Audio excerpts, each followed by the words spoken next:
So I got an opportunity to actually play my first time at an in-person Edison Format event. This is recommended from other players too that have played Edison and Go format, and even Final Saga just recommended me as a fun format overall too. This video is going to cover this experience for the first in-person event. Basically how I immersed myself into the format, learned the matchups, things to pick up, getting the preparation in as well to know what to expect at the event, and also round by round some highlights that really stood out. And at the end of the video, we'll do a deck list too and point out some key cards that I felt were good going into it, and then now coming out of it that would change. Let's get right into it. So right off the bat, basically YouTube, Google searching, using edisonformat.com as resources to even understand the format itself. Notable resources that I used specifically was E3 Yu-Gi-Oh's videos, Crow's Nest, Retro Yu-Gi-Oh, and these were super helpful, especially for introductory level, and also Crow's Nest really diving deep into multiple decks and showing some combo plays to have a really good understanding as well. Specifically now for the deck knowledge that I was going to play, I decided to play Diva Hero Zombie. This was pointed out to me by Final Saga as well because I had mentioned that I really enjoyed zombies back in the day thanks to the structure deck Zombie Madness, but also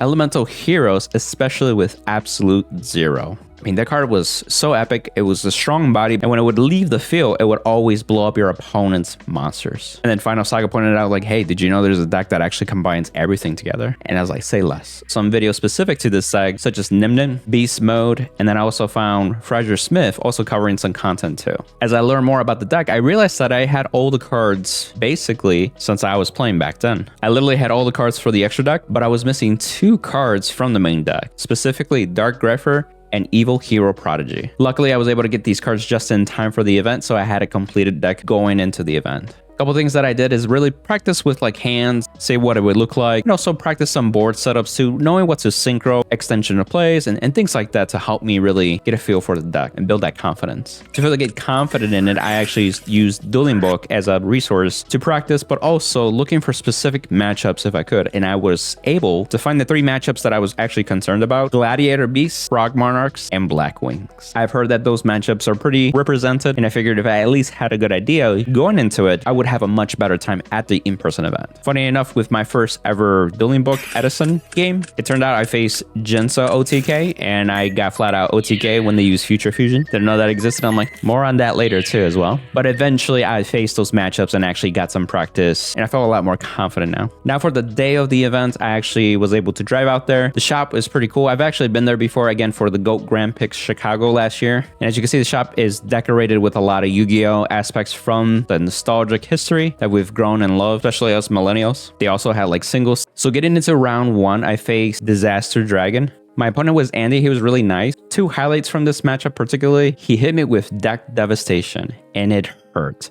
He had 4 cards, and pretty much from that, it was GG at that point. Not to mention he had Kokimaru Drago that also prevents my dark monsters really being able to special summon and be able to do my combo plays. So I went 0-2 for that match. Shout out to Andy. Round 2 was specifically Gladiator Beast against Manuel. Both games were a back and forth, and there were 2 pivotal points in both games that really swung it in my favor, was using a Solemn Judgment on both the fusions when they came out. One of the things that I learned from the matchup, and also Final Saga's tips for me for the Gladiator Beast, because that's like their main deck too as well. If you can remove either the back row or their monsters, that's like the best thing you can do. And particularly my deck doesn't really have a favorable matchup for that one too. So I'll take what I can get. Game 2 specifically, at the end, I was able to close it out with Gaia and also Catastor. So I got that one with 2-0. Shout out to Manuel. With round 3, it was Titanial Plants against Emori. He had some Black Garden Spice too, so he was able to do some extension plays while dealing some damage on my end. One key highlight on game 1, I was able to hit a face down Raikou thanks to me being able to special summon Prodigy and then immediately tribute fodder for Caius, and Caius being able to hit it. I was able to OTK in 1 turn thanks to having Stardust, Thought Ruler, and Dark Arm Dragon. It's worth note to mention too, he had a lot of ultimate rares, especially the old kind, so very nice cards. It was a 2-0. Shout out to Amari. So I'm feeling pretty good for after round 3 because I'm 2-1. If I keep this up, and maybe there's some hope we can get into top cut. Round 4, I faced Quick Draw Dandy Warrior against Faiza. Definitely challenging. We went into game 3, and some key highlights to point point out is that once we got to game 2 or game 3, he had Thunder King Ryo and I had Mask of Restrict. So we actually had a call judge to figure out, does Thunder King Ryo technically tribute itself? And if it does, then that means Mask of Restrict stops it. But with figuring that out with the judge and also the card text specifically, it seems that Thunder King Ryo gets around it. This caused me to do a very subpar play, basically normal summon Stratos, and I can't search with Stratos because again, Thunder King, and then using Plague Spitter to revive itself from the graveyard and then go into Brionic, and then of course he used Thunder King to get rid of the Brionic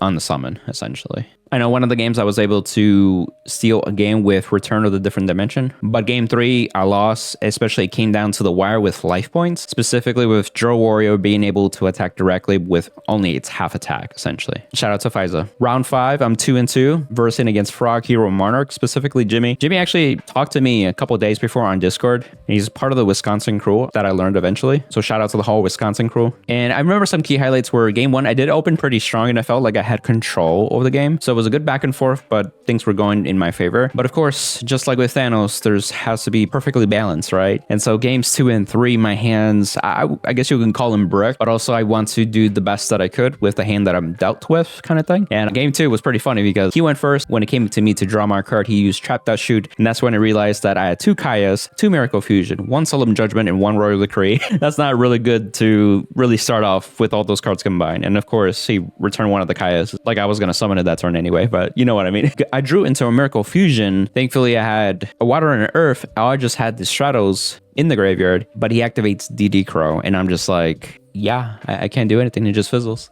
at that point too. Very well played, literally. So shout out to Jimmy. 1-2 for that round. The last round, round 6, was against Vayu Turbo. This is against Rahul, Jimmy's friend, also the Wisconsin crew. It was back and forth. He was able to get 2 synchro summons from sending 2 Vayus throughout that game as well, when I was able to special summon Dark Arm, clear the board, and essentially seal the deal for game 1. And then game 2, since I went second, he already had set up a card face down and Icarus attack, activated Future Fusion, said Malicious and Diva, and then I normal summoned a Diva that I had in hand to special summon the third one, essentially. He used Icarus attack to get rid of my Malicious and my Future Fusion at the same time. So that left me with 2 Divas on board, couldn't really do much, and I set a back row. And what was very important with this back row, it was a Mirror Force, a Bottomless, and a Starlight row that I sighted in. And so he goes off with a Heavy Storm, and thanks to Starlight, I was able to get Stardust. And essentially I kept control with Stardust, and eventually I went into Gaia, the synchro, and I kept the board presence, and he even tried summoning the Gale to crash into the Stardust, making it 1250,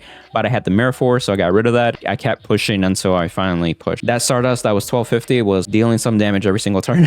It was pretty interesting. So the Diva package, I do play 3 Diva. I felt like that's relevant. I wanted to see Diva as soon as possible, ideally turn 2, if not turn 1 going second too. Now for then the hero package, we got the 1 Stratos to search for anything we want, the Evil Prodigy to special summon it. You could do synchro plays into Armory Arm, but also this helped a lot with just having tribute fodder, such as for Kaya, so that's how it came up in this event. Malicious was definitely the go-to. I use cards like Armageddon Knight, Foolish Burial, Future Fusion, obviously. In this actual tournament, Zombie Master was able to discard 1 copy that was stuck in my hand. So I think maybe out of 3 games, I opened with Malicious. And then for the Zombie Master, definitely one of the MVPs. Got Spirit Reaper. This helped me stay alive for a bit, and also I was able to rip a card. You got Plague Spreader, definitely plays, especially if you can dump into the grave. Mizuki was helpful. Also, it makes like easier to have the exact 3 darks for Dark Arm Dragon too. Double Pyramid Turtle, but instead of the 3rd Pyramid Turtle, I play Armageddon Knight, which gets me directly to the Plague Spreader or the Malicious and any other dark targets if needed.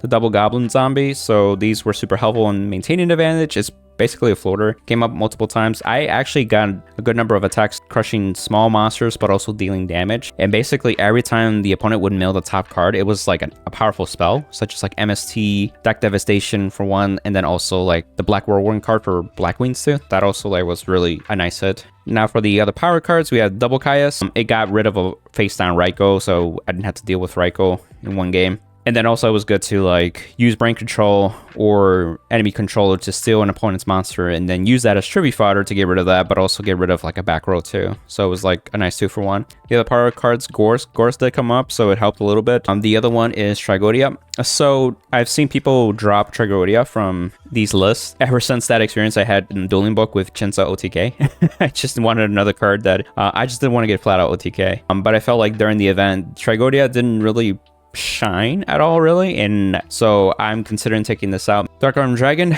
this closed out like 2 to 3 games, so definitely keep it in. Very powerful. Dark Grepher, also really good. This helped ditch a malicious once, and then of course just setting the rest of the graveyard properly. It's also a warrior, so it searches by Rhoda, and also that search by Rhoda is Armageddon Knight, Plague Spreader or malicious, and then you can use Plague Spreader to specifically have access to your level 6 synchros pretty much on demand. Goyo Guardian, Brionek, which actually came up with today's event, so I'm glad that I stuck with Armageddon Knight. For the spells, we were playing the Heavy Storm and the MST. I would say this Heavy Storm helped clear a back row of 3. And once that was really good value in today's event. Then for the fusions, 2 Miracle Fusion.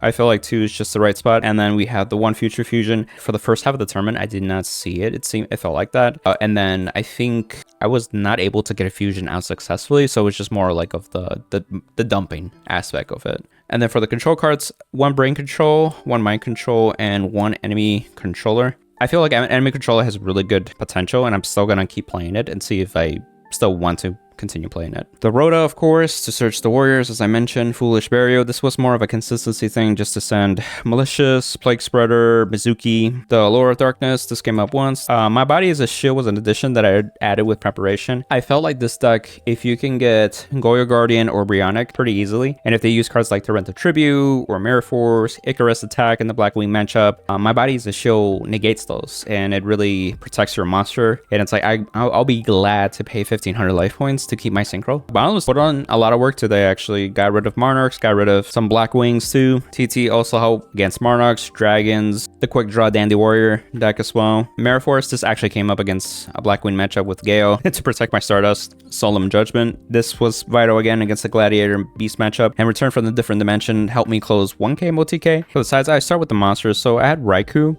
Have like a generic removal. This also helps get rid of back row, or especially if they like Royal Oppression or something like that. So I got 1 to resolve once, and it actually helped that I popped one of their monsters or something like that. Got Fossil Dino. Fossil Dino actually came up. It's the quick draw matchup. Was able to stay on board for maybe 2 to 3 turns. Thunder King Ryo, I added it, but I never saw it. DD Crow is also just to get rid of like key cards in the graveyard. I cited this against Frog Monarch, for example, for Treeborn. And then if I faced any mirrors too, but I didn't. Breaker, it's just a body that can destroy back row. Lightning Vortex came up once, but the idea is that if they had double dupe Frog and then any other decks that just build a field, you can get rid of it with 1 swoop, basically. Then you can like close out the game, or at least regain tempo. Zombie World, also really good against decks that rely on certain types like the dragons or the plants. Tributing, the same thing. Against for Far Monarchs, they had to tribute for a zombie essentially too, so that helps. The one game that I did see it, immediately got MST the turn following, so it didn't even matter. For the traps, Double Royal Decree, this helped just in case negate any Royal Oppressions, Icarus Attacks, Dimensional Prisons, Mirror Force, so on. Unfortunately, I never got a chance to resolve during the event. Skill Drain, this is for any decks that really rely on effects. This deck can get around Skill Drain to an extent, because there's like the zombies that get around it because they had to be sent to the graveyard essentially. And if you already have bodies on the board, potentially you could just win with high attack anyway. A Starlight Road actually did come up. I got value from it and got a Stardust Dragon, and then of course that helped me win a game while protecting my back row. Master Restrict, I'm still iffy on this, but I'll still keep playing it and see what happens. Compulse was just in case you need to get rid of like a Stardust or something. Mind Crush, again, this was more for the Blackwing matchup, but it didn't come up. Against Value Terrible, I wasn't really too concerned about that. This would be like for Clute, essentially. For the extra deck, obviously 2 Absolute Zero, he put in a lot of work. Guy did not come up at all, unfortunately. For the Synchros, Armor this came up, but just to make Synchro and put bodies into the graveyard. And I think it was just to get the right bodies in the graveyard, essentially. Catastrophe did come up. It helped me seal the deal. Goyo came up a little bit, but he didn't survive too long. Revive King Hadis did not come up at all. Doom Kaiser did not come up at all. Gaia did. It was a good placeholder just in case you don't want to use your Goyo or your Bionic. 2600 is pretty respectable. Can at least get over Stardust as well, and also Monarchs too if need to be. Bionic, of course, came vital. Black Rose did not come up. I think I want to revisit the idea of instant fusion with the other fusion with the Elementor here, the Mariner, to have a little more access to that for those synchro plays essentially. Stardust Dragon also came up really good today, so definitely did its work. Colossal Fighter was another MVP. It was able to basically be 3000 most times, and then it's just like it was something that the opponent really It took them a while to get rid of it, especially if they didn't have like a D person, but it was very strong. Dark End did not come up. Thought Ruler I tried once or twice. One of them closed out the game. But as you saw, that was my experience today with the Edison event. Had a lot of fun too. And if you're new to the channel, you can check out my GOAT format guides that I made. And then you can stay subscribed for future Edison content too. Then of course, check out E3's RBETs coming up for Indianapolis and also Chicago. On to the next one, amigos.